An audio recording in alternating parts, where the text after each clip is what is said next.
परमात्मने नमः। श्रीमद् भगवद गीता अष्टमो अध्यायः। अर्जुन ने कहा, हे पुरुषोत्तम, वह ब्रह्म क्या है, अध्यात्म क्या है, कर्म क्या है, अधिभूत नाम से क्या कहा गया है और अधिदेव किसको कहते हैं? हे मधुसूदन, यहाँ अधियज्ञ कौन है और वह इस शरीर में कैसे है, तथा युक्त चित्त वाले पुरुषों द्वारा अंत समय में आप किस प्रकार जानने में आते हैं? श्री भगवान ने कहा, परम अक्षर ब्रह्म है।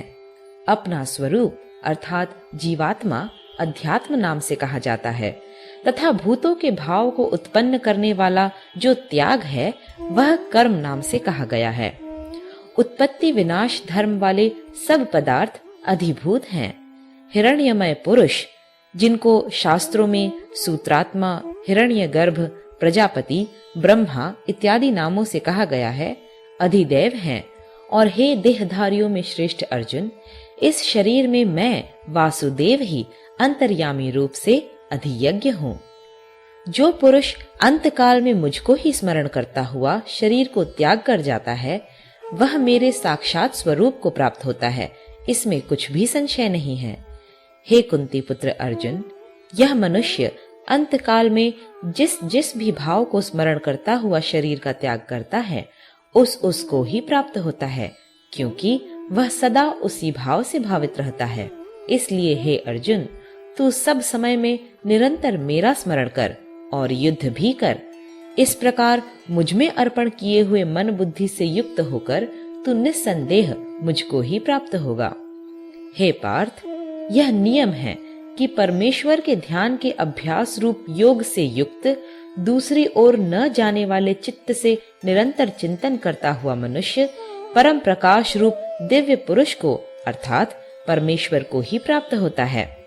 जो पुरुष सर्वज्ञ, अनादि, सबके नियंता अर्थात अंतर्यामी रूप से सब प्राणियों के शुभ और अशुभ कर्म के अनुसार शासन करने वाला, सूक्ष्म से भी अति सूक्ष्म, सबके धारण पोषण करने वाले अचिंत स्वरूप, सूर्य के सदृश नित्य चेतन प्रकाश रूप और अविद्या से अति परे शुद्ध सच्चिदानंद घन परमेश्वर का स्मरण करता है, वह भक्ति युक्त पुरुष अंतकाल में भी योग बल से भ्रिकुटी के मध्य में प्राण को अच्छी प्रकार स्थापित करके फिर निश्चल मन से स्मरण करता हुआ उस दिव्य रूप परम पुरुष परमात्मा को ही प्राप्त होता है।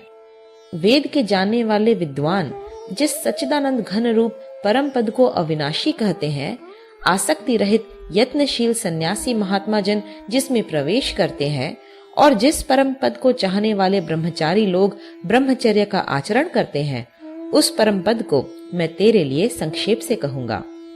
सब इंद्रियों के द्वारों को रोककर तथा मन को हृदय में स्थिर करके फिर उस जीते हुए मन के द्वारा प्राण को मस्तक में स्थापित करके परमात्मा संबंधी योग धारणा में स्थित होकर जो पुरुष ओम इस एक अक्षर रूप ब्रह्म को उच्चारण करता हुआ और उसके अर्थ स्वरूप मुझ निर्गुण ब्रह्म का चिंतन करता हुआ शरीर को त्याग कर जाता है, वह पुरुष परम गति को प्राप्त होता है।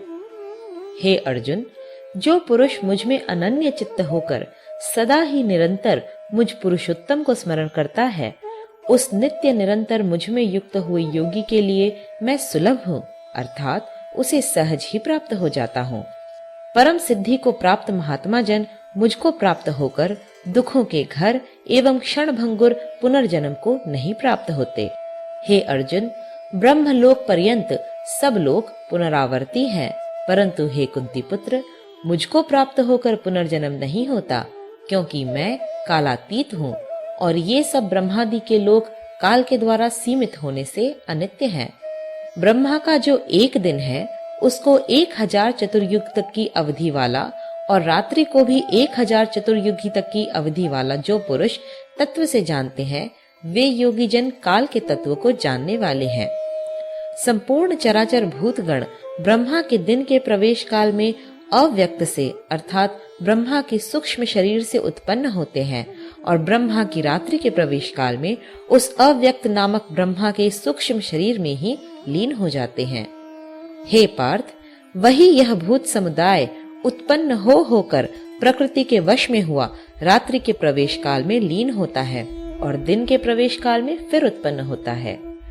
उस अव्यक्त से भी अति परे दूसरा अर्थात विलक्षण जो सनातन अव्यक्त भाव है, वह परम दिव्य पुरुष सब भूतों के नष्ट होने पर भी नष्ट नहीं होता। जो अव्यक्त अक्षर इस नाम से कहा गया है, उसी अक्षर नामक अव्यक्त भाव को परम गति कहते हैं तथा जिस सनातन अव्यक्त भाव को प्राप्त होकर मनुष्य वापस नहीं आते, वह मेरा परम धाम है। हे पार्थ, जिस परमात्मा के अंतर्गत सर्वभूत हैं और जिस सच्चिदानंद घन परमात्मा से यह समस्त जगत परिपूर्ण है, वह सनातन अव्यक्त परम पुरुष तो अनन्य भक्ति से ही प्राप्त होने योग्य है। हे अर्जुन, जिस काल में, यहाँ काल शब्द से मार्ग समझना चाहिए, क्योंकि आगे के श्लोकों में भगवान ने इसका नाम स्मृति गति ऐसा कहा है। जिस काल में शरीर त्याग कर गए हुए योगी जन तो न वापस लौटने वाली गति को, और जिस काल में गए हुए वापस लौटने वाली गति को ही प्राप्त होते हैं, उस काल को अर्थात दोनों मार्गों को कहूंगा। जिस मार्ग में ज्योतिर्मय अग्नि अभिमानी देवता है, दिन का अभिमानी देवता है, शुक्ल पक्ष का अभिमानी देवता है और उत्तरायण के 6 महीनों का अभिमानी देवता है, उस मार्ग में मरकर गए हुए ब्रह्मवेत्ता योगी जन उपर्युक्त देवताओं द्वारा क्रम से ले जाए जाकर ब्रह्म को प्राप्त होते हैं। जिस मार्ग में धूमाभिमानी देवता है, रात्रि अभिमानी देवता है तथा कृष्ण पक्ष का अभिमानी देवता है और दक्षिणायन के 6 महीनों का अभिमानी देवता है, उस मार्ग में मरकर गया हुआ सकाम कर्म करने वाला योगी उपर्युक्त देवताओं द्वारा क्रम से ले गया हुआ चंद्रमा की ज्योति को प्राप्त होकर स्वर्ग में अपने शुभ कर्मों का फल भोग कर वापस आता है। क्योंकि जगत के ये 2 प्रकार के शुक्ल और कृष्ण अर्थात देवयान और पितृयान मार्ग सनातन माने गए हैं।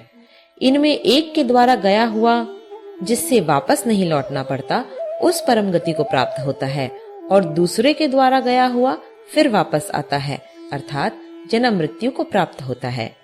हे पार्थ, इस प्रकार इन दोनों मार्गों को तत्व से जानकर कोई भी योगी मोहित नहीं होता।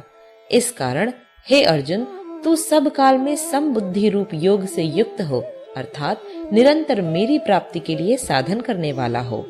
योगी पुरुष इस रहस्य को तत्व से जानकर वेदों के पढ़ने में तथा यज्ञ तप और दानादि के करने में जो पुण्य फल कहा है, उन सब को निस्संदेह उल्लंघन कर जाता है और सनातन परम पद को प्राप्त होता है।